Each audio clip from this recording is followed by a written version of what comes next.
ഓം നമോ ഭഗവതേ വാസുദേവായ ശ്രീകൃഷ്ണ പരമാത്മനേ നമ. എല്ലാ ഭക്തമക്കൾക്കും എൻ്റെ വിനീതമായ പ്രണാമം. എല്ലാവർക്കും ഭഗവാന്റെ കൃപ, ഭഗവാന്റെ അനുഗ്രഹവും എല്ലാവർക്കും ഉണ്ടാകണം. ശാന്തിയും സമാധാനവും അതിൽ കൂടി ഉണ്ടാകും. എല്ലാവർക്കും രോഗശാന്തി, ആയുരാരോഗ്യം, ഈ ലോക ജീവിത സുഖങ്ങൾ, എല്ലാ നന്മകളും ഭഗവാനിൽ നിന്ന് പ്രതീക്ഷിക്കുന്നു. എല്ലാം ഭഗവാൻ നൽകട്ടെ എന്ന് പ്രാർത്ഥിക്കുന്നു. ഓം ലോക സമസ്ത സുഖിനോ ഭവന്തു. മക്കളുടെ പേരുകൾ: ശ്രീല, ബിജു, നിർമ്മല, പവിത്രൻ, പ്രസന്ന, ജഗദമ്മ, രുക്മിണി മോഹൻ, രാധാ ശിവാനന്ദൻ, ജാനകി, ജയ, അനിൽ, നിർമ്മല, രമേശ്, താര, മനോജ്, എല്ലാവരെയും ഭഗവാനിൽ അർപ്പിക്കുന്നു. ഈ പേര് തരാത്ത കാരണം ഒരുപാട് മക്കളുണ്ട്. എല്ലാം ഭക്തമക്കൾ തന്നെയാണ്. ഈശ്വരൻ എൻ്റെ കയ്യിൽ ഈ പേര് കിട്ടിയില്ലെങ്കിലും ഭഗവാൻ എല്ലാവരെയും അറിയാം. ഭക്തൻ ഭഗവാനിലും ഭഗവാൻ ഭക്തനിലുമാണല്ലോ. അത് ഭഗവാൻ തന്നെയാണല്ലോ അങ്ങനെ പറഞ്ഞേക്കുന്നത്. ഭഗവത്ഗീത നമുക്കറിയാം, അങ്ങനെയായി ഭഗവാൻ അങ്ങനെ തന്നെയാണ് പറഞ്ഞേക്കുന്നത്, ഉറപ്പായ കാര്യം. അതുകൊണ്ട് ഒരു ഭക്തരും വിഷമിക്കേണ്ട. എൻ്റെ കയ്യിൽ എല്ലാവരുടെയും മക്കളുടെ പേര് ഇല്ല, പക്ഷേ സർവ്വ മക്കളെയും ഭഗവാൻ കാണുന്നു. അതുകൊണ്ട് എല്ലാവർക്കും സമാധാനവും ശാന്തിയും ഉണ്ടാകണമെന്ന് പ്രാർത്ഥിക്കുന്നു. ഓം ലോക സമസ്ത സുഖിനോ ഭവന്തു. നമുക്ക് ഭാഗവത കീർത്തനം ചൊല്ലാം. 3-ാം പാദം. കൃഷ്ണ കൃഷ്ണ മുകുന്ദ ജനാർദ്ദന, കൃഷ്ണ ഗോവിന്ദ നാരായണ ഹരേ, അച്യുതാനന്ദ ഗോവിന്ദ മാധവ, സച്ചിദാനന്ദ നാരായണ ഹരേ. അന്നേരം ഭക്ത്യാ വന്ദിച്ചിരുത്തിനാൻ നന്നായി വിഷ്ണുരാധൻ ബ്രഹ്മരാധനെ, ജന്മസാഫല്യം എന്തെന്നറിവാനായി നന്മ ചോദിച്ചാൻ കൃഷ്ണ ഹരേ ജയ. കൃഷ്ണ കൃഷ്ണ മുകുന്ദ ജനാർദ്ദന, കൃഷ്ണ ഗോവിന്ദ നാരായണ ഹരേ, അച്യുതാനന്ദ ഗോവിന്ദ മാധവ, സച്ചിദാനന്ദ നാരായണ ഹരേ. ആദിത്യനുദയേ തിമിരം പോലെ ദൂരെ നീങ്ങുന്നു മോഹം നമുക്കിപ്പോൾ, ആദൂരാണാം അനുഗ്രഹം നിങ്ങളാൽ താനേ കൈവരും കൃഷ്ണ ഹരേ ജയ. കൃഷ്ണ കൃഷ്ണ മുകുന്ദ ജനാർദ്ദന, കൃഷ്ണ ഗോവിന്ദ നാരായണ ഹരേ, അച്യുതാനന്ദ ഗോവിന്ദ മാധവ, സച്ചിദാനന്ദ നാരായണ ഹരേ. ഇന്നെനിക്കു വിശേഷിച്ചു വേണ്ടത് വന്നു കാരുണ്യത്തോടെ ഭവാന്മാരെ, ഒന്നു ചൊല്ലേണം എന്തു പുരുഷനു നല്ലതേറ്റവും കൃഷ്ണ ഹരേ ജയ. കൃഷ്ണ കൃഷ്ണ മുകുന്ദ ജനാർദ്ദന, കൃഷ്ണ ഗോവിന്ദ നാരായണ ഹരേ, അച്യുതാനന്ദ ഗോവിന്ദ മാധവ, സച്ചിദാനന്ദ നാരായണ ഹരേ.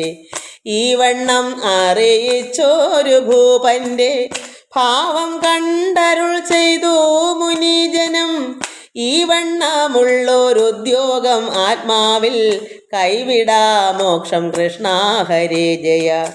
കൃഷ്ണ കൃഷ്ണ മുകുന്ദ ജനാർദ്ദന, കൃഷ്ണ ഗോവിന്ദ നാരായണ ഹരേ, അച്യുതാനന്ദ ഗോവിന്ദ മാധവ, സച്ചിദാനന്ദ നാരായണ ഹരേ.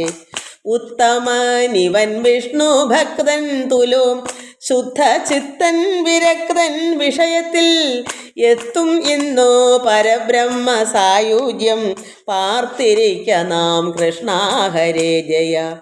കൃഷ്ണ കൃഷ്ണ മുകുന്ദ ജനാർദ്ദന, കൃഷ്ണ ഗോവിന്ദ നാരായണ ഹരേ, അച്യുതാനന്ദ ഗോവിന്ദ മാധവ, സച്ചിദാനന്ദ നാരായണ ഹരേ. ഊനം വരാ പരിജ്ഞാനവാരിധി, മാനിച്ചാ നൃപനോടരുളീ ശുകൻ, ജ്ഞാനിമാരാം മുനിമാരിൽ അഗ്രണി ജ്ഞാനമെത്രയും കൃഷ്ണ ഹരേ ജയ. കൃഷ്ണ കൃഷ്ണ മുകുന്ദ ജനാർദ്ദന കൃഷ്ണ ഗോവിന്ദ നാരായണ ഹരേ അച്യുതാനന്ദ ഗോവിന്ദ മാധവ സച്ചിദാനന്ദ നാരായണ ഹരേ എത്രയും നന്നു വൈദുഷ്യം ഭൂപതേ പ്രശ്നമീ വണ്ണം വേണ്ടു മഹാജനം നിഷ്ഫലം ഭ്രമിച്ചിടുന്നു ഭൂപന്റെ ലക്ഷണം നല്ലു കൃഷ്ണ ഹരേ ജയ കൃഷ്ണ കൃഷ്ണ മുകുന്ദ ജനാർദ്ദന കൃഷ്ണ ഗോവിന്ദ നാരായണ ഹരേ അച്യുതാനന്ദ ഗോവിന്ദ മാധവ സച്ചിദാനന്ദ നാരായണ ഹരേ ഏതും താൻ അറിയാതെ പഴുതേ പോം പാതിയായുസും നിദ്രയാ ജന്തുനാം പാതി മറ്റേതും ഓരോ ദുരാഗ്രഹാൽ പാപികൾ കഹു കൃഷ്ണ ഹരേ ജയ കൃഷ്ണ കൃഷ്ണ മുകുന്ദ ജനാർദ്ദന കൃഷ്ണ ഗോവിന്ദ നാരായണ ഹരേ അച്യുതാനന്ദ ഗോവിന്ദ മാധവ സച്ചിദാനന്ദ നാരായണ ഹരേ ഐവരെയും അടക്കി മനക്കാമ്പിൽ ദിവ്യ വിഷ്ണു ഭഗവാന്റെ രൂപത്തെ ചൊവ്വിൽ കാണുന്ന നേരം ജ്ഞാനന്ദം കൈവരും നൂനം കൃഷ്ണ ഹരേ ജയ കൃഷ്ണ കൃഷ്ണ മുകുന്ദ ജനാർദ്ദന കൃഷ്ണ ഗോവിന്ദ നാരായണ ഹരേ അച്യുതാനന്ദ ഗോവിന്ദ മാധവ സച്ചിദാനന്ദ നാരായണ ഹരേ ഒന്നിതാത്മാവ് കാണപ്പെടുന്നത് എന്നു കാണുമ്പോൾ കാണാം ഭഗവാനെ എന്നും ഗോവിന്ദാനുഗ്രഹം കൂടാതെ വന്നിടാ മോക്ഷം കൃഷ്ണ ഹരേ ജയ കൃഷ്ണ കൃഷ്ണ മുകുന്ദ ജനാർദ്ദന കൃഷ്ണ ഗോവിന്ദ നാരായണ ഹരേ അച്യുതാനന്ദ ഗോവിന്ദ മാധവ സച്ചിദാനന്ദ നാരായണ ഹരേ ഓതിടാം 4 വേദങ്ങളും ധന്യയാഗം ദാനവും സന്യാസയോഗവും ചേതസിൻ്റെ മലം കളഞ്ഞിടുവാൻ ഭക്തിയോടടാ കൃഷ്ണ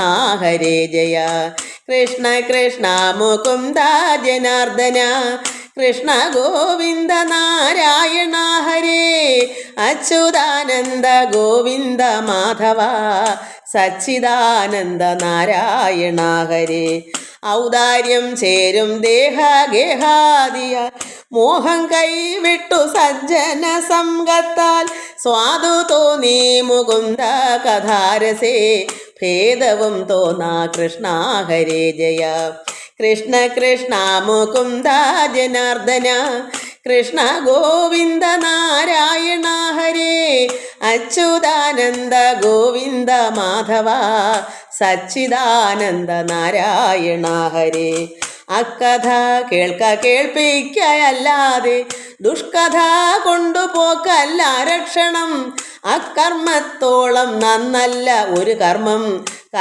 ഛേദിപ്പാൻ കൃഷ്ണ ഹരേ ജയ അക്കഥ കേൾപ്പിക്കയല്ലാതെ ദുഷ്കഥ കൊണ്ടുപോക്കല്ല രക്ഷണം അക്കർമ്മത്തോളം നന്നല്ലൊരു കർമ്മം ഛേദിപ്പാൻ കൃഷ്ണ ഹരേ ജയ കൃഷ്ണ കൃഷ്ണ മുകുന്ദ ജനാർദ്ദന കൃഷ്ണ ഗോവിന്ദ നാരായണ ഹരേ അച്യുതാനന്ദ ഗോവിന്ദ മാധവ സച്ചിദാനന്ദ നാരായണ ഹരേ. എല്ലാ ഭക്തമക്കൾക്കും എൻ്റെ വിനീതമായ പ്രണാമം. മക്കളെ, നമ്മൾ കഴിഞ്ഞ പ്രാവശ്യം ദിവസം വായിച്ചത് അക്രൂരാഗമനം. ഭഗവാന്റെ അടുക്കലേക്ക് കംസൻ പറഞ്ഞു വിടുകയാണ് അക്രൂരൻ വഴിമധ്യയൊക്കെ ഭഗവാനെ തന്നെ ഓർത്തോർത്ത് ദിവാസ്വപ്നം കണ്ട് അതുപോലെ തന്നെ സംഭവിക്കുകയും ചെയ്ത് എന്താണ് അദ്ദേഹത്തിൻ്റെ ഉള്ളത്തിൽ മനസ്സിൽ വിചാരിച്ചത്, എങ്ങനെ കിട്ടും, എങ്ങനെ വരും, എന്തൊക്കെയാ, അത് തന്നെ സംഭവിച്ചു. അതിനുശേഷം ഭഗവാന്റെ അടുക്ക പാദത്തിൽ വീണ് കൂപ്പി ഭഗവാൻ പിടിച്ചെഴുന്നേൽപ്പിച്ചു. തന്നെ മറന്നുപോയ അക്രൂരൻ ഭഗവാനുള്ള ഭക്തിയും സ്നേഹവും എല്ലാം കൊണ്ടും അദ്ദേഹത്തിനെ മറന്ന് ലയിച്ചു, പരമാത്മാവിൽ ലയിച്ചു. അതാണ് ലയം. ഈ ലയം നമുക്ക് ഉണ്ടാകണം. അപ്പോൾ എന്താ പറയുന്നത്, മന്ദഹാസേന താൽപര്യ വേഗവശാൽ തന്റെ ഭക്തനാം അക്രൂരനോടിതം വന്ദനീയൻ പരൻ ചോദിച്ചു ശാന്തനായി. ഭാഗവതോത്തമനായ മഹാമതേ, സ്വാഗതം സിദ്ധിച്ചതോ? പറഞ്ഞിടുക. മാതുരൻ കംസൻ എന്നൊരു മഹാരോഗഹേതുവായ ആതുരന്മാരായ നിങ്ങൾക്ക്. അപ്പം അവിടെ കംസൻ എന്നൊരു രോഗമുണ്ട്.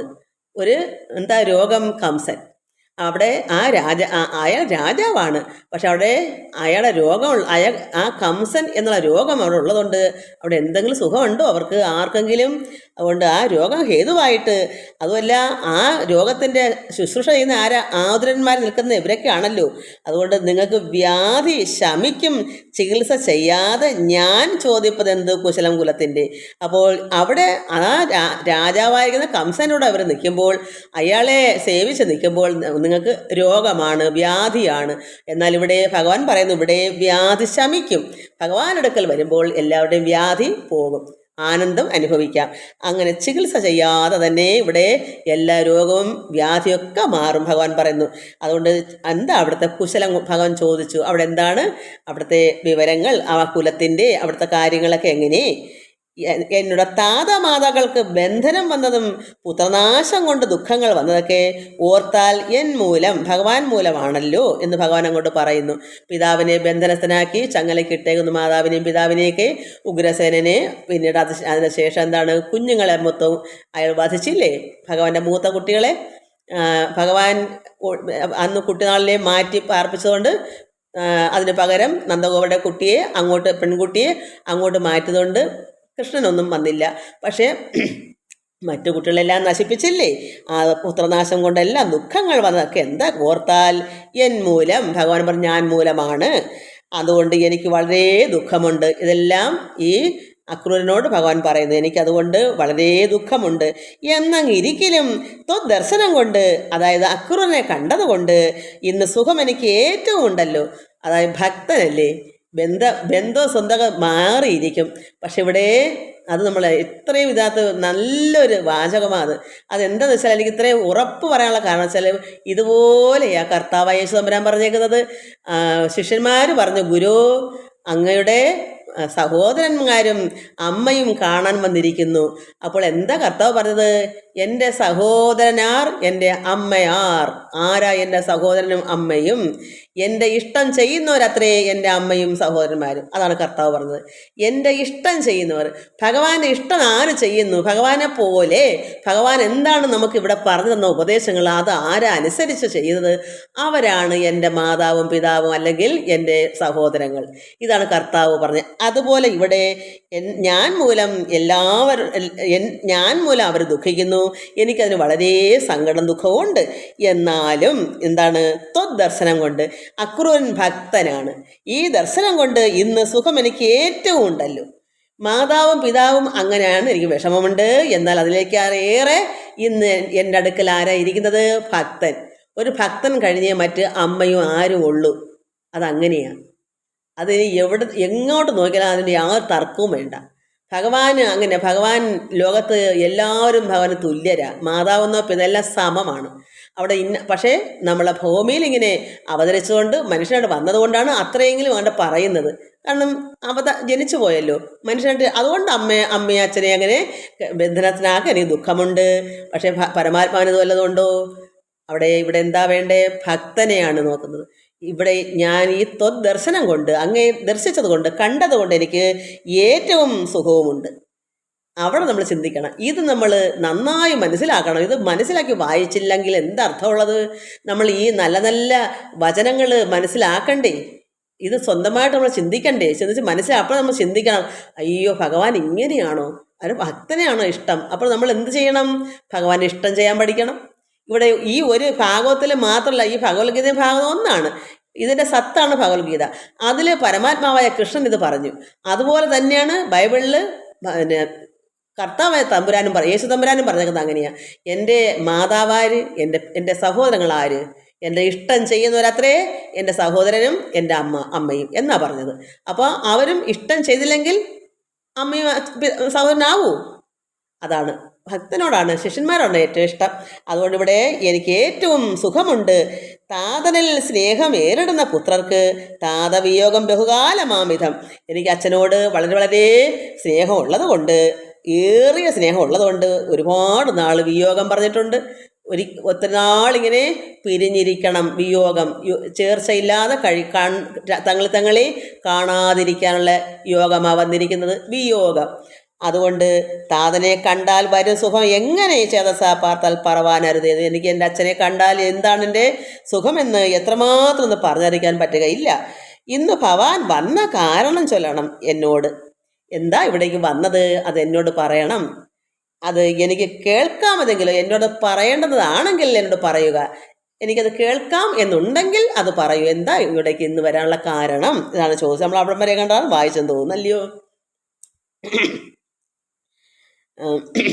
അപ്പോൾ ദേവകി നന്ദനൻ വാക്കുകൾ കേട്ടൊരു ദേവേശ ഭക്തൻ അക്രൂരനും ചൊല്ലിനാൻ, കംസനാലുള്ളൊരു ഉപദ്രവം സാർവവും. അപ്പോൾ എന്താ പറയുന്നത്? ദേവേശഭക്തനായ അക്രൂരൻ ഭഗവാൻ ഇത്രയും ചോദിച്ച് എന്താ ഇവിടേക്ക് വരാനുള്ള കാരണം പറയൂ, എനിക്ക് കേൾക്കാമെങ്കിൽ അത് പറഞ്ഞു തരൂ. അപ്പോൾ ഇത് കേട്ടപ്പോൾ അവിടുത്തെ ദേവേശ ഭക്തനായ അക്രൂരൻ പറയുന്നു, കംസനാലുള്ളൊരു ഉപദ്രവമാണ് സാർവവും, അല്ലാതെ മറ്റൊന്നു തന്നെ പറയാനില്ല. ഈ കംസന്റെ ഉപദ്രവമേ ഉള്ളൂ. അതാണ് ഇവിടേക്ക് വന്നത്. അത് നമുക്ക് പറയാം. അവിടെ വരെ അവൾ വായിച്ച് നമുക്ക് കണ്ടു വായിക്കാം.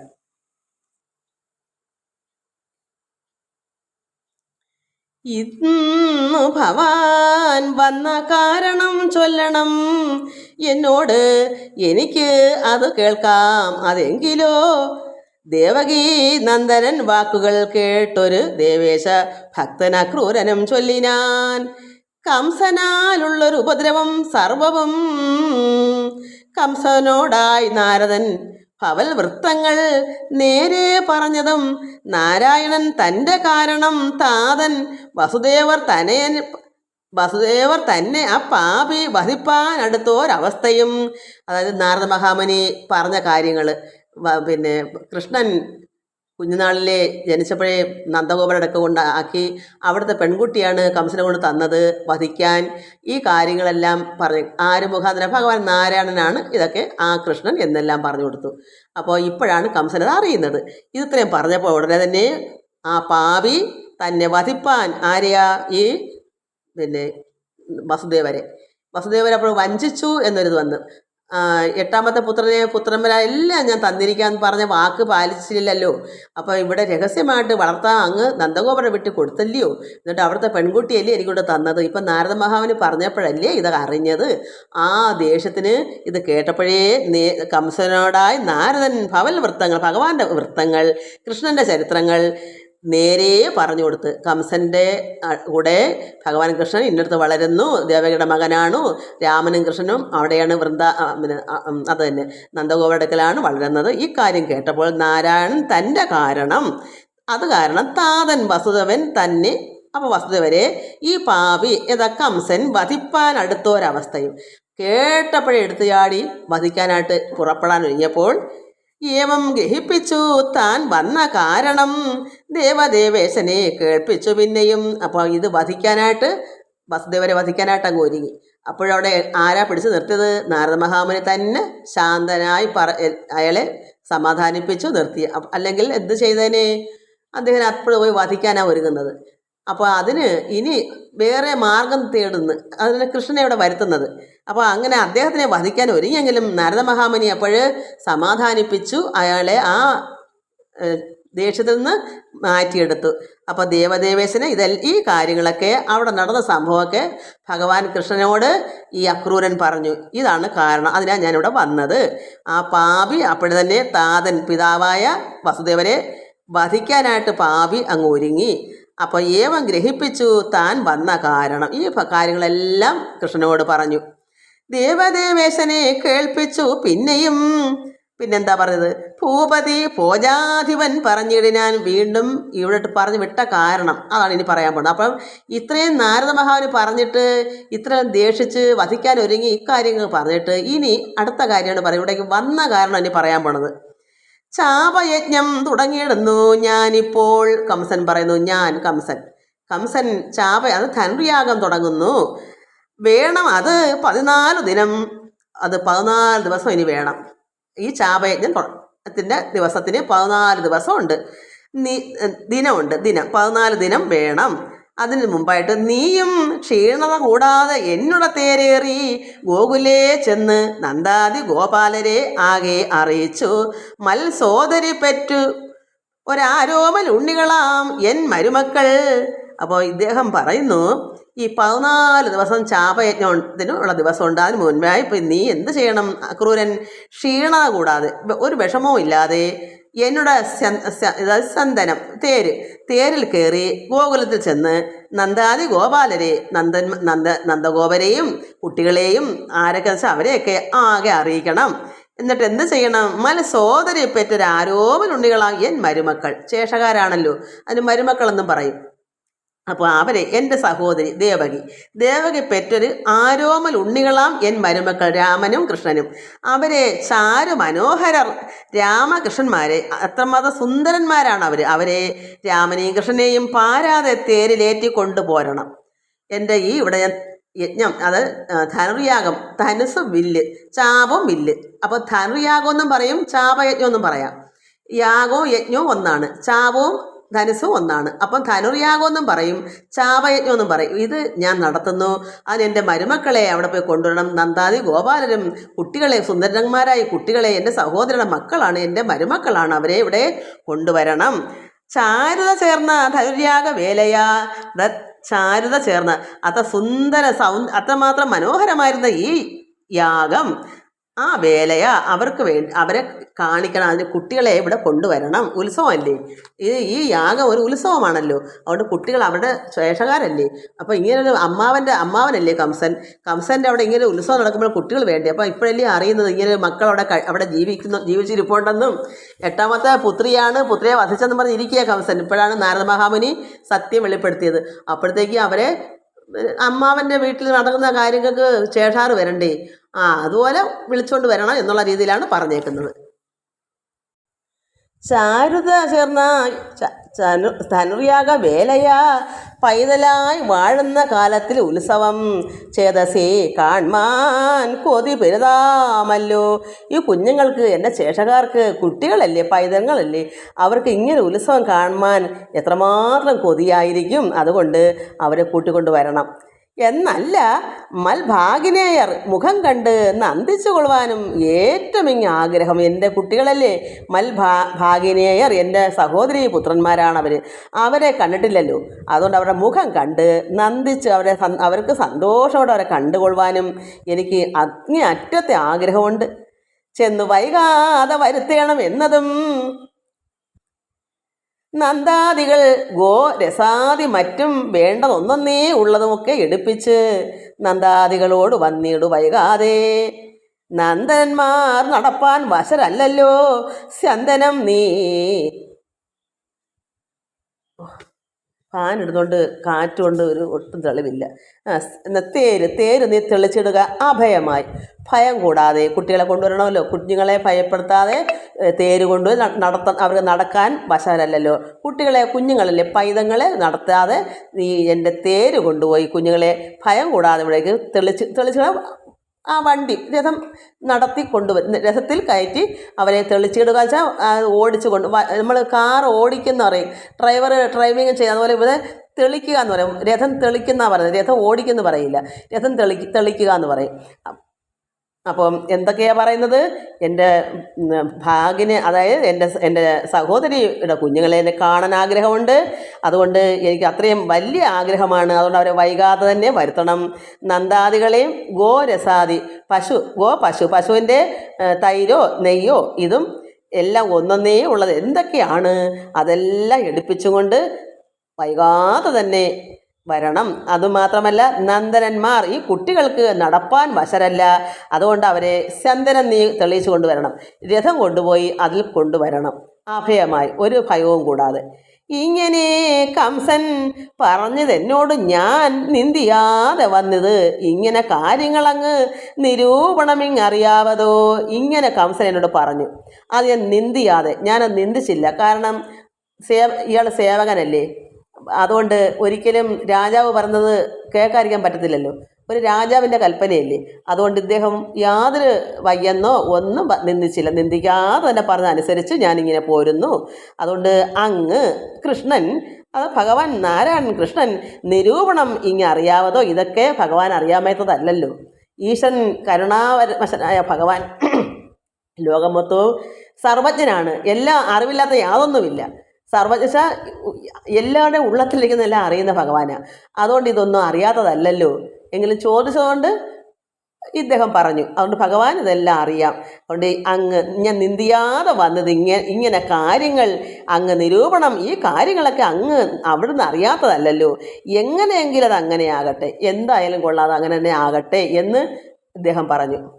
സർവത്തിലും പരിപൂർണനായി സർവദാ സർവജ്ഞനായിരിക്കും നിനക്കൊക്കെയും ഓർത്താൽ അറിയാം അതിങ്കിജത്തത്വം. അത് ഭഗവാൻ സർവത്തിലും പരിപൂർണനായിട്ടും സർവദാ സർവജ്ഞനായിരിക്കും. ഒരു നിമിഷം പോലും സർവജ്ഞനല്ലാതില്ല. ഏത് സമയവും ഭഗവാൻ സർവജ്ഞനാണ്, സർവ്വ അറിവുള്ളവനാണ്. അപ്പോൾ ആരുടെ ഉള്ളത്തിലൊരിക്കുന്നതെല്ലാം അറിയുന്ന ഭഗവാൻ. അതുകൊണ്ട് നിനക്കൊക്കെയും ഭഗവാൻ ഇതൊക്കെയും ഓർത്താൽ, ഇത് ഓർക്കണം.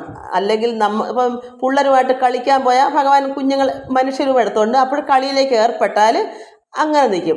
അവിടെ ഒരു ശത്രു വന്നാൽ ഭഗവാൻ ഒന്ന് ഓർക്കും, ഉള്ളത്തിലോട്ട് ചിന്തിക്കും. അപ്പോൾ ഭഗവാന് പിടികിട്ടും. അതാണ് സർവജ്ഞൻ. അതുകൊണ്ട് മനുഷ്യരൂപം എടുത്തതുകൊണ്ട് മനുഷ്യരെ പോലെയും നിൽക്കും. ഭഗവാൻ ചിന്തിച്ചാൽ അതൊക്കെ അറിയുകയും ചെയ്യും. അറിയാത്തതായി ഒന്നും തന്നെയില്ല.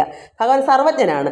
അതുകൊണ്ട് സർവത്തിലും പരിപൂർണനായി സർവദാ സർവജ്ഞനായിരിക്കും ഭഗവാൻ. ഒക്കെയും നിനക്കൊക്കെയും ഓർത്താൽ അറിയാം അതിങ്കിജത്തത്വം. ഭഗവാന്റെ ഉള്ള അന്തരംഗത്തിൽ ഇതെല്ലാം തന്നെ അറിയാം. അന്തർഗതം ഭഗവാന്റെ ഉള്ളത്തിൽ ഇത് മൊത്തം അറിയാം. അങ്ങനെയുള്ള ഭഗവാനെ പ്രഭു, ആർത്തരക്ഷപ്രഭു, ആർത്തന്മാരായ ദുഃഖിക്കുന്നവർക്ക് പ്രഭു, ദുഃഖിതരെ രക്ഷകനായ ഭഗവാനെ നാരായണ, ഭഗവാനെ കൃഷ്ണ പ്രഭു പേർത്ത് ചൊല്ലണമോ? ഇത് ഞാൻ ഇങ്ങനെ പറയണമോ? ഇതെല്ലാം സത്യമല്ലേ? ഭഗവാൻ അറിയാത്തത് എന്താ ഉള്ളത്? ആർത്തരക്ഷപ്രഭു, അങ്ങനെയുള്ള ഭഗവാൻ എന്താ അറിയാത്തത്? ഓർത്താൽ ഒന്നും അറിയാത്തതായില്ല. ഭഗവാന്റെ അന്തരംഗത്തിൽ ഇത് മൊത്തം അറിയാം. കാർവർണ്ണനാം നീ ഇതോർത്തിന് വേണ്ടത് നിർവഹിപ്പാൻ ഉറച്ചെങ്ങി പോരുന്നാകിൽ ഞാൻ അങ്ങ് കൊണ്ടുപോയി ആക്കുവൻ നിങ്ങളെ. ഇതിന് ഭഗവാനെ കൃഷ്ണ കാർവർണ്ണ, നീ ഇത് ഓർത്ത് ഇനി എന്താ വേണ്ടത്? ഭഗവാൻ ഇത് ഓർക്കണം, കുഞ്ഞല്ലേ. അതുകൊണ്ട് ഉള്ളത്തിൽ ഭഗവാൻ ചിന്തിക്കൂ. എന്നിട്ട് ഓർത്ത് ഇനി എന്താണ് വേണ്ടതെന്ന് നിർവഹിപ്പാൻ അങ്ങ് ഉറച്ച് ഇങ്ങനെ എന്നോട് പോരുന്നാകിൽ, ഉറച്ച് മനസ്സോടി എന്നോട് ഇതെന്താണ് വേണ്ടതെന്ന് അറിഞ്ഞിട്ട് എന്നോട് എൻ്റെ കൂടെ വരുന്നെങ്കിൽ, പോരുന്നാകിൽ, നിർവഹിപ്പാൻ അങ്ങ് ഉറച്ചിങ്ങ് പോരുന്നാകിൽ ഞാൻ അങ്ങ് കൊണ്ടുപോയാക്കുവൻ നിങ്ങളെ. ഞാൻ അങ്ങനെ മധുരയിൽ കൊണ്ടുപോയി കംസൻ്റെ അടുക്കലാക്കാം. അമ്മാവനല്ലേ, അത് എന്തായാലും തീരുമാനിക്കൂ കൃഷ്ണ നാരായണ. അങ്ങനെ ആക്കുവൻ നിങ്ങളെ.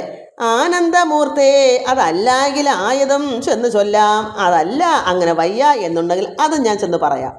ഭഗവാന് കൃഷ്ണൻ അങ്ങനെ വരാൻ പറ്റുന്നില്ല എന്നുണ്ടെങ്കിൽ ആ വിവരം പറഞ്ഞതാ ഞാൻ അതുപോലെ ചെന്ന് അവിടെ പറഞ്ഞു കൊടുക്കാം. കംസനോട് പരമാർത്ഥം ഞാൻ അവിടെ പറയാം. നന്ദസൂനു, അതായത് നന്ദഗോപരുടെ മകൻ കുഞ്ഞല്ലേ, നന്ദസൂചം നന്ദഗോപരുടെ മകനായ അതാണ് സൂനു കുട്ടി. അപ്പോൾ നന്ദസൂനു പറഞ്ഞിടുക വേണ്ടത് എന്താണെന്ന് വെച്ചാൽ അവിടുന്ന് പറയൂ. എന്താ പറയേണ്ടത്? ഞാൻ അങ്ങോട്ട് വരാൻ താല്പര്യമില്ലെങ്കിൽ ഞാൻ അതോടെ ചെന്ന് പറയാം. അത് എന്നോട് ഉറപ്പായിട്ടും വരുന്നുണ്ടെങ്കിൽ ഞാൻ അവിടെ കൊണ്ടാക്കാം. അദ്ദേഹം അവിടുന്ന് ഈ രാജാവിനെ അനുസരിച്ചല്ലേ, നിന്ദിക്കാതെ അയാൾ പോരുന്നു. ഭഗവാൻ അറിയാമല്ലോ എന്താ വേണ്ടതെന്ന്.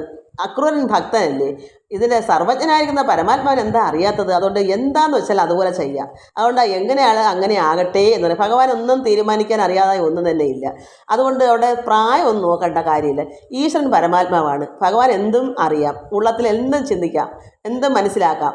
അതുകൊണ്ട് എന്താണെന്ന് വെച്ചാൽ അതുപോലെ ആകട്ടെ. ഞാൻ എന്താ പറയേണ്ടത് അങ്ങോട്ട് വരുന്നില്ല എന്നുണ്ടെങ്കിൽ ഞാൻ അങ്ങനെ ചെന്ന് പറയാം, കംസനോട് പരമാർത്ഥം പറയാം. അതല്ല നിർവഹിപ്പാൻ ഉറച്ചെങ്കിൽ പോരുന്നാകിൽ ഞാൻ അങ്ങ് കൊണ്ടുപോയി അവിടെ ആക്കാം. നന്ദസൂനോ പറഞ്ഞിടുക വേണ്ടതും എന്താണെന്ന് ഭഗവാനെ അങ്ങ് പറയൂ. എന്താ വേണ്ടത്? അക്രൂര വാക്യം ഈ വണ്ണം ധരിച്ചൊരു വിക്രമശാലി രാമൻ കൃഷ്ണനുമായി നന്ദനോട് യുദ്ധം അറിയിച്ച നേരത്ത് നന്ദൻ ആനന്ദേന ഗോപാലനോട് യുദ്ധം ചൊന്നാൻ. ഇത്രയെല്ലാം അക്രൂരൻ പറഞ്ഞപ്പോൾ വിക്രമശാലിയാരാ രാമൻ. വിക്രമശാലി വെച്ചാൽ നല്ല ബലവാനായ എന്തും നല്ല ധൈര്യശാലിയാണ്. എന്തും ചെയ്യാനുള്ള മിടുക്കും ധൈര്യവും ബലവും, ബലരാമൻ എന്നാ പേര്. ആ വിക്രമശാലി രാമനും കൃഷ്ണനുമായി ഇത് കേട്ടപ്പോൾ നന്ദനോട് യുദ്ധം അറിയിച്ചു. പിതാവായ നന്ദഗോപരോട് കൃഷ്ണനും രാമനും ഇത് അറിയിച്ചു. ഇങ്ങനെ അക്രൂരൻ വന്നിങ്ങനെ പറയുന്നു, ധനുർയാഗം നടക്കുന്നു, അവിടേക്ക് നമ്മൾ ക്ഷണിക്കുന്നു. ഈ വിവരം പിതാവിനോട് അറിയിച്ച നേരത്ത് നന്ദൻ എന്ത് ചെയ്ത്, നന്ദഗോപുരം ആനന്ദേന ഗോപാലരോട് യുദ്ധം ചൊന്നാൻ. ഗോപാലരോട് പറയുന്നു, അദ്ദേഹത്തിന് ഇഷ്ടമായി. അദ്ദേഹത്തിന് അറിയില്ലല്ലോ ഈ കൃഷ്ണൻ ദേവകിയുടെ മകനാണെന്നും അറിഞ്ഞൂടല്ലോ, സ്വന്തം മകനായിട്ടല്ലേ അറിയാവൂ.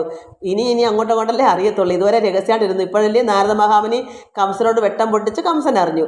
ഇനി പോകെ എല്ലാവരും അറിയും. യഥാർത്ഥം മറ്റ് ചിലർക്കൊക്കെ അറിയത്തുള്ളൂ. പക്ഷേ സ്വന്തം വളർത്തച്ഛനും വളർത്തമ്മയ്ക്കും അറിയുന്നില്ല. അതുകൊണ്ട് ഇത്രയും കേട്ട് അവിടെ ഉത്സവം, യാഗം, യജ്ഞം നടക്കുന്നു, അത് ശാപയജ്ഞം നടക്കുന്നു, ഉത്സവമാണ്, എല്ലാവരും ക്ഷണിച്ചിരിക്കുന്നു രാജാവായ കംസൻ. ഇത് കേട്ടപ്പോൾ തന്നെ നന്ദഗോപർക്ക് പോകാനങ്ങ് സന്തോഷമായി. ആനന്ദന ഗോപാലരോട് പറയുന്നു, നമുക്ക് ഭോജേശനെ കാണുവാൻ ഇന്ന് പുലരുന്നതിന് മുമ്പ് പോകണം. സന്തോഷത്തോടെ പറയുന്നു, നമുക്കിന്ന് ഭോജാധിപനാരാ കംസൻ രാജാവല്ലേ, നമുക്ക് പെട്ടെന്ന് തന്നെ ഇന്ന് നേരം വെളുക്കുന്നതിന് മുമ്പ് നമുക്ക് പോകാം. പിതാവായ നന്ദഗോപർ പറഞ്ഞു. നല്ല മധുരാപുരിക്ക് കൃതാദിയും എല്ലാം എടുത്ത് പുറപ്പെട്ടുകൊള്ളുവിൻ. നല്ല മധുരാപുരിക്ക്, അവിടെ രാജാവ് എന്നുവെച്ചാൽ രാജാവാണ് കംസൻ. കാണാം ഉത്സവത്തിന് നമ്മൾക്ക് പണ്ടങ്ങനല്ലേ, അന്നിങ്ങനെ ടി വി എന്നുള്ള സമയമല്ല. എവിടെയെങ്കിലും നമ്മുടെ അമ്പലത്തിലൊക്കെ ഉത്സവം ഉണ്ടാവും, ഒരു ആണ്ടിലെ ഉത്സവം നമ്മൾ മുടക്കത്തില്ല. എങ്ങനെയാലും നമ്മൾ പോയി നേരത്തെ സ്ഥലമൊക്കെ പിടിച്ചിരുന്ന് ഉത്സവം കാണാൻ കാലം ഉണ്ടായിരുന്നു എൻ്റെ കുട്ടിക്കാലത്ത്. അപ്പോൾ അതുപോലല്ലേ ഇവിടെയും. അതുകൊണ്ട് നല്ല മധുരാപുരിക്ക് ഘൃതം നെയ്യ്, ആദ്യം വെച്ചാൽ നെയ്യും മറ്റ് തൈരോ ഒക്കെ ഇതൊക്കെ എടുത്ത് പുറപ്പെട്ടുകൊള്ളുവിൻ. എല്ലാവരും ധനുര്യാഗേ വരും, പിന്നെ നല്ല ശുഭകാലമാകുമുണ്ടല്ലോ. എല്ലാവരും ധനുര്യാഗം കാണാൻ എല്ലാവരും വരുമല്ലോ, പിന്നെയോ നല്ല ശുഭകാലമാണല്ലോ. ഉത്സവം കാണാൻ നൃപനെയും കണ്ടിടാം. നമുക്കതുകൊണ്ട് പോയി അവിടുത്തെ ഉത്സവം കാണാം, രാജാവിനെ കംസനെയും കാണാമല്ലോ. ഇത് പിതാവിൻ്റെ ആഗ്രഹമാണ് നന്ദഗോപരുടെ. വത്സരമുണ്ട് ചാടൊക്കെയും പൂട്ടുവിൻ. യാത്രയ്ക്ക് കോപ്പുകൾ ഇന്ന് ഒരുക്കിയിടണം. ഇന്ന് തന്നെ കോപ്പുകൾ ഒരുക്കണം. എന്താ നമ്മൾ എവിടെയെങ്കിലും പോകണമെങ്കിൽ ബാഗും വസ്ത്രങ്ങളും വേണ്ടത് നെയ്യാണോ, പാലാണോ, ചൂടുവെള്ളമാണോ, തിളപ്പിച്ച വെള്ളമാണോ, തണുത്ത വെള്ളമാണോ, എന്തൊക്കെയാണ് വേണ്ടത് വഴിയാത്രയിൽ കുടിക്കാനെടുക്കാനൊക്കെ, ഇതെല്ലാം കരുതി തലേന്ന് നമ്മുടെ വണ്ടിയും കഴുകി വൃത്തിയാക്കിയിടും. നമ്മുടെ മക്കൾ എവിടെയെങ്കിലും പോകണമെങ്കിൽ മോനോടനെ നാളെ എവിടെയെങ്കിലും പോകണോ, തലേന്ന് പറയണം. കാറൊക്കെ കഴുകിയിട്ട് വൃത്തിയാക്കിയിട്ടേ നമ്മളെ കൊണ്ട് പോവുള്ളൂ. അതുപോലെ ഇവിടെ ഈ പിതാവ് പറഞ്ഞു, വത്സരമുണ്ട് ചാടൊക്കെയും പൂട്ടുവിൻ. സ്നേഹമുള്ള അവിടുത്തെ ജനങ്ങളുണ്ടല്ലോ, അതുകൊണ്ട് ഇതൊക്കെ അവിടുത്തെ കാര്യങ്ങളൊക്കെ നോക്കുവിൻ. നാളെ നമുക്ക് നേരം വെളുക്കുന്നതിന് മുമ്പേ തന്നെ പോകണം. യാത്രയ്ക്ക് കോപ്പുകൾ എന്നുവെച്ചാൽ പോകേണ്ട ഒരുക്കങ്ങളെല്ലാം ചെയ്യുക. രാത്രിയാണെന്ന് കരുതി പാർത്തിയിടരുത്, നിങ്ങൾ താമസിക്കരുത്. ഇപ്പോൾ രാത്രി അവർ കിടന്ന് ഉറങ്ങാവുന്ന സമയമായി. അപ്പോഴാണ് ഇതൊക്കെ വിവരങ്ങൾ അറിയുന്നത്. കാരണം കൃഷ്ണനും രാമനൊക്കെ ആഹാരം കഴിക്കാൻ പോയപ്പോഴാണ് ശയ്യൊക്കെ വിരിച്ചു കൊടുത്ത് അക്രൂരനെ അവിടെ ശയ്യയിൽ കിടത്തിയിട്ടൊക്കെയാണ് ഉണ്ണാൻ പോയത്. അത് കണ്ട് വന്നിട്ട് ഈ കുശലം ചോദിച്ചപ്പോഴാണ് കാര്യങ്ങളൊക്കെ അറിയുന്നത്. അപ്പോഴത്തേക്കും 10 മണിയെങ്കിലും ആയി കാണും രാത്രി. കിടക്കാൻ ഒരുങ്ങുന്ന സമയം. അപ്പോൾ ഈ വിവരം അറിയുന്നത്. പെട്ടെന്ന് തന്നെ നിങ്ങൾ എല്ലാം ഒരുക്കി വയ്ക്കൂ, വെളുക്കുന്നതിന് മുമ്പേ നമുക്ക് പോകണം. ചാടൊക്കെ രഥമൊക്കെ നന്നിട്ട് ഒരുക്കൂ. രാത്രിയെന്നോർത്ത് പാർത്തിയുടെ ആരുമേ യുദ്ധം പറഞ്ഞ് ഉറങ്ങിടാൻ നന്ദനും വൃത്താന്തമൊക്കവേ കേട്ടു ഗോപീജനം.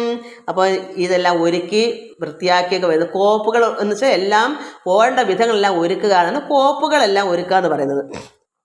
അങ്ങനെ ഈ വൃത്താന്തമൊക്കെ കേട്ട് ആര് കേട്ടു? ഗോപീജനങ്ങൾ കേട്ടു. ഇങ്ങനെ പോകുന്നു എന്നറിഞ്ഞപ്പോൾ അവിടെയുള്ള സ്ത്രീകൾ ഗോപികളെല്ലാം ഇത് മനസ്സിൽ കേട്ടു. ഒരാൾ അറിഞ്ഞാൽ മതിയല്ല, പിന്നെ എല്ലാവരും അറിയുമല്ലോ. ഭഗവാൻ പോകുന്നു കേട്ടാൽ പിന്നെ അവർക്ക് പിന്നെ വിഷമവും ദുഃഖമൊക്കെ അല്ലേ. അതുകൊണ്ട് അവരൊക്കെ അറിഞ്ഞു.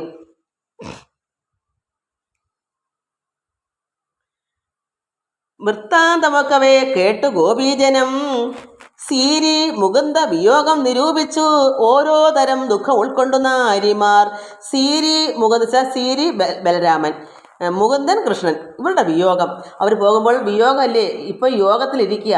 അവരെല്ലാവരും ഭഗവാനോടുള്ള സ്നേഹവും എത്രമാത്രം ആത്മാർത്ഥയാണ് ഈ ഗോപികൾ.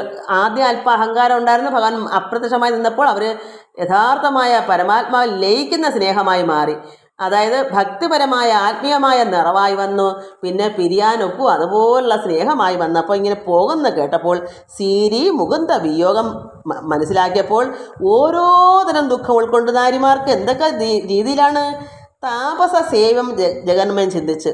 താപസ സേവ്യം അതായത് ഭഗവാൻ തന്നെ സേവിച്ചിരിക്കുന്ന ജഗന്മയൻ പരമാത്മാവായ കൃഷ്ണനെ തന്നെ സേവിച്ചിരിക്കുന്ന അങ്ങനെ ചിന്തിക്കുന്നു. കൃഷ്ണ കൃഷ്ണ എന്ന് പറഞ്ഞിരിക്കുക ഈ സ്ത്രീകൾ. അങ്ങനെ സേവിക്കുന്ന വെച്ചാൽ എപ്പോഴും കൃഷ്ണനില്ലാത്ത കാര്യമില്ല. മനസ്സിൽ ഏത് ജോലി ചെയ്യുമ്പോഴും ഈ കുട്ടികൾക്ക് ഈ നാരികൾക്ക് ഭഗവാനിലെ തപസ്സുകൾ എങ്ങനെയാണ് തപസ്സിരിക്കുന്നത് അതുപോലെ കൃഷ്ണനെ ഉള്ളു നാമധേയത്തിൽ ശ്രദ്ധ. അത് മനസ്സുകൊണ്ടും ചിന്ത കൊണ്ടും, മനസ്സും ചിന്ത ഒന്നാണ്, മനസ്സുകൊണ്ടും വാക്കുകൊണ്ടും പ്രവൃത്തി കൊണ്ടും എല്ലാം കൃഷ്ണൻ തന്നെയാണ് ഉള്ളിൽ. അങ്ങനെ ഇവരെന്ത് ചെയ്തു ചിന്തിച്ച് താപസിമാരെന്ന പോലെ ചിലർ, തപസ്സുകളെ പോലെ ചിലർ ഇങ്ങനെ ധ്യാനിച്ചിരിക്കുന്നു. അപ്പോൾ ഓരോരുത്തരുടെയും കാര്യം പറഞ്ഞാൽ ഇതൊക്കെ കേട്ടപ്പോൾ ഓരോ നാരിമാരുടെ ഓരോ അവസ്ഥകളാണ്. ഭഗവാനും ബലരാമനൊക്കെ ഇങ്ങനെ പോകുന്ന കേട്ടപ്പോൾ ചിലർ താപസിമാരെ പോലെ, തപസ്സുകളെ പോലെ ചില കുട്ടികൾ ജീവനും ബ്രഹ്മവും ഒന്നെന്ന് ദർശിച്ചു. അതായത് ഉള്ളിൽ തന്നെ ഇരിക്കുന്ന ജീവനും നമ്മളിൽ തന്നെയുള്ള ജീവനും ബ്രഹ്മവും ഒന്നെന്നും ദർശനം. ബ്രഹ്മം പരമാത്മാ കൃഷ്ണൻ ബ്രഹ്മമാണല്ലോ. അവർ ചില സ്ത്രീകൾ അങ്ങനെ അങ്ങ് ചിന്തിച്ചു, അങ്ങനെ അങ്ങ് മനസ്സിൽ ധരിച്ചു എന്നെ തന്നെയാണല്ലോ ഭഗവാൻ ഇരിക്കുന്നത്. ചിലർ അങ്ങനെയായി. ചിലരോ ഭാവനയാ ഏകമായി ലയിക്കും പോലെ ഭാവന കൊണ്ട് ഭഗവാനും അതായത് കൃഷ്ണനും ഇവരും ലയിച്ചു മാറുന്നു, ഒന്നായി ചേരുന്നു. ചിലർ സ്ത്രീകൾ അങ്ങനെ. എന്നിട്ട് മാധവനോട് രമിച്ചതോർത്ത് ഉള്ളവും മാധവങ്ങളെ രമിപ്പിച്ച് വഴി പോലെ, അതായത് ഭഗവാൻ രാസക്രീഡകൾ നടത്തിയപ്പോൾ അവർ ഭഗവാനോട് രമിച്ചതോർത്ത് ഉള്ളം, ആ ഒരു ഉള്ളത്തിലെ ഓർമ്മ വെച്ചും കൊണ്ട് മാധവങ്ങൾ രമിപ്പിച്ച് വഴിപോലെ ശഷുർ നിമീലനം ചെയ്ത് കേശി ജനം. ചില ജനങ്ങൾ ശഷുർ കണ്ണുകൊണ്ട് നിമീലനം ചെയ്ത്, ചിലർ ഓരോരോ രീതിയിലാണ്. ഓരോരുത്തർക്ക് എങ്ങനെയാണെന്ന് വെച്ചാൽ അതുപോലെ. എല്ലാവർക്കും ഒരുപോലെ അല്ലല്ലോ അവസ്ഥ. പിന്നെ ഈഷണേന്ദ്രിയാർത്ഥനാം ഈശ്വരൻ ചിന്തിച്ചു. നമുക്ക് പുറമേ ഭഗവാനെ കാണുന്നത് എങ്ങനെ, ഭഗവാനെ ചിലരുടെ ഉള്ളത്തിൽ കണ്ടു, ചിലർ ഭഗവാനെ കാണാൻ കഴിയുന്ന ഭഗവാനെ ഇപ്പം ദേഹം ഉള്ളതുപോലെ നമ്മൾ എങ്ങനെയാണ് ഭഗവാനെ കണ്ടിരുന്ന ആ ഒരു രീതിയിൽ അവരുടെ ഉള്ളത്തിൽ അങ്ങനെ വെച്ചു. ശരീരമുള്ള ചിലർ ബ്രഹ്മമാണെന്ന് കരുതി വെച്ചു. ഇങ്ങനെ ഓരോ രീതിയിൽ ഈഷണേന്ദ്രിയാർത്ഥനാം ഈശ്വരൻ ചിന്തിച്ചു. ചിത്തം മയങ്ങി മോഹിച്ച് വീണാർ ചിലർ മോഹിച്ച് മോഹാലസ്യപ്പെട്ട് വീണ് പോകുന്ന ദുഃഖം കൊണ്ട് അവർ സ്തംഭിച്ച് ഇനി എന്താ മാർഗമെന്ന് അറിയാത്ത രീതിയിലങ്ങ് ചിലർക്ക് അങ്ങനെയാണ്. ചിലരങ്ങ് മോഹിച്ച് വീണുപോയി. ചിലർ ഉത്തമൻ ലീല പാടിക്കളിച്ചാർ ചിലർ ഭഗവാൻ ഉത്തമനായ ഭഗവാന്റെ ലീല എന്തൊക്കെയാണ് ഭഗവാനോട് എന്തെല്ലാം അവരോട് രാസക്രീഡയാണോ വനക്രീഡയാണോ ജലക്രീഡ എന്തൊക്കെ നൃത്തങ്ങളാണ് ഇതൊക്കെ ഉള്ളത്തിൽ ലീലകൾ പാടി കളിച്ചു. ചിലർ കൃഷ്ണ കൃഷ്ണേതി മുറയിട്ടതു ചിലരെങ്ങനെയാ ആർത്ത് നിലവിളിച്ചു കൃഷ്ണ കൃഷ്ണ കൃഷ്ണ എന്ത് അങ്ങനെ ഒരു വേദനയോട് വിഷമത്തിൻ്റെ ഉള്ളത്തിലെ പരമാത്മ ആ ആത്മവേദനയിൽ ചിലർ മുറയിട്ട്. ചിലർ കൃഷ്ണനെ ചിന്തിച്ചു നിശ്ചലരായി. ചിലർ ഭഗവാനെ തന്നെ ചിന്തിച്ച് ഒന്നും മിണ്ടാത്ത അവസ്ഥ, ആരെയും നോക്കത്തില്ല, ആരോടും മിണ്ടത്തില്ല, മൗനമായിട്ട് യാതൊരു ചലനമില്ലാതെ മരിച്ചതുപോലെ നിശ്ചലമായി അങ്ങ് ഇരുന്നു പോയി. അങ്ങനെ ഓരോരുത്തർക്കും ഓരോ അവസ്ഥകളായിപ്പോയി. പിന്നെ പലതരം ചൊല്ലി തുടങ്ങിയ പിന്നെ ചിലരോ പല രീതിയിലുള്ള വട്ടര പോലെ എന്തൊക്കെയോ പറഞ്ഞും ഇങ്ങനെ ചൊല്ലി പറഞ്ഞുകൊണ്ടെന്നു. നന്ദാത്മജൻ പിരിയുന്ന ദുഃഖത്തിനാൽ ഇതെല്ലാം ഈ ഭഗവാൻ കൃഷ്ണൻ ഈ നാരികളിൽ നിന്ന് പിരിഞ്ഞു പോകുന്ന സങ്കടം കൊണ്ട് പലരും പല രീതിയിൽ ദുഃഖിച്ചു. സൃഷ്ടികർത്താവേ ജഗന്മയ സന്തതം പൊട്ടുമില്ലേ തവ കാരുണ്യങ്ങളിൽ. ഇങ്ങനെ അങ്ങോട്ട് ഓരോരുത്തർ വിഷമിച്ചും പിന്നെ മോഹാലസ്യപ്പെട്ടും വീണും പല രീതിയിലും ലയിച്ചും മിണ്ടാതെയും മൗനത്തിലും വട്ടരെ പോലെയും വല്ലതൊക്കെ പറഞ്ഞും തിരിഞ്ഞും ഒക്കെ പല വീതിയിലായപ്പോൾ ഭഗവാനെ സൃഷ്ടികർത്താവേ നീ ഇത് കാണുന്നില്ലയോ, പരമാത്മാവേ ഈ ലോകം സൃഷ്ടിച്ച ഈ ഭഗവാൻ കൃഷ്ണനല്ലല്ലോ അവരുടെ ഉള്ളിൽ പരബ്രഹ്മം, അതായത് സൃഷ്ടികർത്താവ് വേറെയാണല്ലോ ബ്രഹ്മാവ്. അതുപോലെ ഇതൊക്കെ അദ്ദേഹത്തെ അങ്ങോട്ട് വിളിച്ച് പറയുക. സൃഷ്ടികർത്താവേ ജഗന്മയ സന്തതം എപ്പോഴും ഒട്ടുമില്ലേ തവ കാരുണ്യങ്ങളിൽ. അതായത് അതായത് പരമാത്മാവായ സൃഷ്ടികർത്താവ് ഭഗവാൻ കൃഷ്ണൻ എല്ലാവർക്കും ഒരേ അവസ്ഥയല്ലല്ലോ. ചിലർ ഭഗവാന്റെ ശരീരം എങ്ങനെ കണ്ടു അതുപോലെ കാണുന്നു, ചിലർ ആ പരബ്രഹ്മമായി കാണുന്നത്, പലരും പല രീതിയിലാണ് സൃഷ്ടികർത്താവായും കാണുന്നു. ഇങ്ങനെ എല്ലാം കണ്ടപ്പോൾ ഇതിലെല്ലാം കൂടെ നിലവിളിക്കുക, എന്താ, ഭഗവാനെ സൃഷ്ടികർത്താവേ ജഗന്മയ സന്തതം എപ്പോഴും ഇത് ഒട്ടുമില്ലേ ഭഗവാനെ തവ അങ്ങയുടെ കാരുണ്യം ഞങ്ങളിൽ അവിടുത്തെ കാരുണ്യമില്ലേ ഭഗവാനെ സൃഷ്ടികർത്താവേ? എന്താ കാരണം? വല്ലവിമാരായ ഞങ്ങൾക്ക് നൽകി നീ എല്ലാ രസങ്ങളെടുത്തു വിശേഷമായി മല്ലീശ്വരൻ ഒരു കാരണമൂർത്തിയായി വല്ലവാധീശ സുതനായ കൃഷ്ണനെ സൃഷ്ടിച്ചു. ഞങ്ങളോടൊപ്പിച്ചതിൽ ഏറ്റവും പുഷ്ടരാഗം വളർത്തൊത്ത് സംഘിപ്പിച്ചു. ചിത്തമതിങ്കൽ ലയിപ്പിച്ചു ബന്ധിച്ചു വ്യർത്ഥമാക്കിടുവാൻ എന്തൊരു കാരണം? ഇവിടെ പറയുന്നത്, ഭഗവാനെ സൃഷ്ടികർത്താവേ ഒട്ടുമില്ലേ അങ്ങ് ഞങ്ങളിൽ കാരുണ്യം? ഈ വല്ലവിമാരായ ഈ ഗോപസ്ത്രീകളായി ഞങ്ങൾക്ക് നൽകി നീ ആരെയ കൃഷ്ണനെ ഇങ്ങനെ നൽകി എല്ലാ രസങ്ങളെടുത്തു. ഇവിടെ എന്തൊക്കെയാ ലീലകൾ കാട്ടിയത്? അപ്പോൾ എന്തെല്ലാം രസങ്ങളായി ഇവിടെ വിശേഷമായി മല്ലീശ്വരൻ ഒരു കാരണമൂർത്തിയായി വല്ലവാധീശ സുതനാകിയ ഈ കൃഷ്ണനെ, ഈ നന്ദകുമാരനായിരിക്കുന്ന ഈ ഭഗവാൻ കൃഷ്ണനെ സൃഷ്ടിച്ചു. ഞങ്ങളോടൊപ്പിച്ചത് ഇവരും സത്യത്തിൽ ദേവലോകത്ത് നിന്നവരായി നാരികളെല്ലാം. അപ്പോൾ ഞങ്ങളോട് ഇങ്ങനെ ഭഗവാനെ ഇവിടെ കൃഷ്ണനെ ഇവിടെ ഞങ്ങളോടൊപ്പിച്ച് ഇവിടെ വന്നു, എല്ലാം ഒന്നിച്ച് നടന്നു, പുഷ്ടരാഗം വളർത്തൊത്ത് സംഘിപ്പിച്ചു, ഞങ്ങളെ ഭഗവാനോട് ഒന്നിപ്പിച്ചു സംഘിപ്പിച്ചു, ചിത്തം അതെങ്കിൽ ലയിപ്പിച്ചു, ഞങ്ങളുടെ ചിത്തത്തിൽ മനസ്സിനെ ഞങ്ങൾ ലയിപ്പിച്ചു, ആനന്ദിപ്പിച്ചു, ബന്ധിച്ചു. ഭഗവാനും ഗോപസ്ത്രീകളോട് ബന്ധിച്ചു, ഒന്നാക്കി തീർത്തു. ബന്ധിച്ചു വെച്ചാൽ എന്താണ്? പരമാത്മാവായ ഈ കൃഷ്ണനും ഈ ഗോപസ്ത്രീകളായിട്ട് ബന്ധിപ്പിച്ച് ഇങ്ങനെ പല രീതിയിൽ ചെയ്തിട്ട് വ്യർത്ഥമാക്കിടുവാൻ എന്തൊരു കാരണം? ഇപ്പോൾ എന്താ വ്യർത്ഥമായി? ഇത്രയും ഞങ്ങളെ കാണിച്ച് തന്നു, ഇതൊക്കെ ചെയ്തിട്ട് ഇപ്പം ഇത്രയും വെറുതെ ആയല്ലോ ഭഗവാനെ. ഇപ്പോൾ ഞങ്ങളെ ഇങ്ങനെ എല്ലാം ബന്ധിപ്പിച്ച് വെച്ചിട്ട് ഇപ്പോൾ അതാ പോകുന്നു. അതുകൊണ്ട് വ്യർത്ഥമാക്കിടുവാൻ എന്തൊരു കാരണം? ഇതാ ചോദിച്ചത്. അതിൻ്റെ കാരണം ഉത്തരം നമുക്ക് പിന്നെ പറയാം, സമയം പോയി. എല്ലാവർക്കും നമസ്കാരം. എല്ലാവർക്കും മക്കളെ ഇത് നന്നായി ആസ്വദിക്കുക. എനിക്ക് അത്രയ്ക്കൊന്നും പറഞ്ഞു തരാൻ അറിഞ്ഞുകൂടാ. എന്താ വെച്ചാൽ നമുക്ക് പോകെ നന്നാക്കി ഇത് ഒത്തിരി വായിച്ച് നിങ്ങൾ മനസ്സിലാക്കുക. എത്രയല്ലേ എനിക്ക് പറഞ്ഞു തരാൻ പറ്റത്തുള്ളൂ. പ്രത്യേകിച്ച് ഇവിടെ ഈ കാറ്റ്, ഈ ഫാൻ ഇട്ടേക്കുന്നത് ഈ തണുത്ത കാറ്റ് പോലെ, ചൂട് കാരണം ഇത്ര കാറ്റിന് വരും. ഇതിപ്പോൾ തണുത്ത കാറ്റ് നല്ല ഊക്കോടുമ്പോൾ പുസ്തകങ്ങൾ മറയുന്ന ഇതൊക്കെ അക്ഷരങ്ങളൊക്കെ. അതുകൊണ്ട് എല്ലാവർക്കും നമസ്കാരമുണ്ട്. എല്ലാവരും നന്നായി പ്രാർത്ഥിച്ച് ഇത് ഓരോ വരിയും നമ്മൾ ചൊല്ലുമ്പോഴെല്ലാം ഭഗവാനുടെ ഉള്ളിൽ പ്രവർത്തിക്കണം. നമ്മുടെ ഉള്ളം രമിക്കണം, ആനന്ദം അനുഭവിച്ചാണ് നമ്മൾ പതുക്കെ ഭഗവാനിലേക്ക് എത്തിച്ചെല്ലാനുള്ള ഒരു പിടിവള്ളിയാണെന്ന് മനസ്സിലാക്കണം ഈ ഭാഗവതം. ഇത് സ്നേഹം, ഭഗവാനുടെ ഭക്തിയും സ്നേഹവും വർദ്ധിക്കാനുള്ള ഒരു ഉപാധിയാണ്. ഇത് നമ്മൾ അങ്ങനെ നമ്മൾ ആക്കിയെടുക്കുമ്പോഴാണ് നമുക്ക് ഭഗവാനിൽ ലയം വരുന്നത്. അങ്ങനെ ലയിക്കുമ്പോഴാണ് നമുക്ക് ഭഗവാനിൽ നിന്ന് കൃപ വരുന്നത്. ഈ കൃപയ്ക്ക് വേണ്ടി നമുക്ക് ഏത് ഭക്തി വർദ്ധിക്കുന്ന നമ്മുടെ ദുർവിചാരങ്ങളും ദുഷ്ചിന്തകളും എല്ലാം നമ്മുടെ ഉള്ളിൽ നിന്ന് പോയിട്ട് പരമാത്മാവിൽ ആനന്ദിക്കാൻ പറ്റും. അപ്പോഴാണ് ഭഗവാന്റെ കൃപ നമ്മളിലേക്ക് വരുന്നത്. പിന്നെ നമുക്കൊന്നും ഭയക്കണ്ട, ഭക്തൻ ഭഗവാനിലായി കഴിയും. പിന്നെ എന്താ നമുക്ക് എന്തെങ്കിലും അറിയണോ? സുഖഭേദി. നമുക്ക് എന്താണ് വേണ്ടെന്ന് നമുക്ക് നമ്മുടെ രക്ഷകർത്താവ് നമുക്ക് മുന്നേ ഒരു പൊടി കുഞ്ഞിനെ എപ്പോൾ എന്ത് ചെയ്യണം, എപ്പോൾ കിടത്തണം, എപ്പോൾ ഉറക്കണം, എങ്ങോട്ട് പോകണം, ഇതെല്ലാം ചിന്തിക്കുന്ന ആരാ? അമ്മയും അച്ഛനുമാണ്. അതുപോലെയാ. അത് അനുഭവിച്ച് വരുമ്പോൾ നിങ്ങൾക്ക് മനസ്സിലാവും. അത് എനിക്ക് പറഞ്ഞു തരാനല്ലേ പറ്റുള്ളൂ, അനുഭവത്തിൽ കൂടെ അല്ലേ ഇത് മനസ്സിലാക്കുക. അതുകൊണ്ട് എൻ്റെ അനുഭവം ഞാൻ പറഞ്ഞു തരുന്നത്. എല്ലാവർക്കും നമസ്കാരം. ഹരിവും ഹരിവും ഹരിവും. അതുകൊണ്ട് വേണമെന്ന് കരുതി വേണം നമ്മളിത് ചൊല്ലാൻ.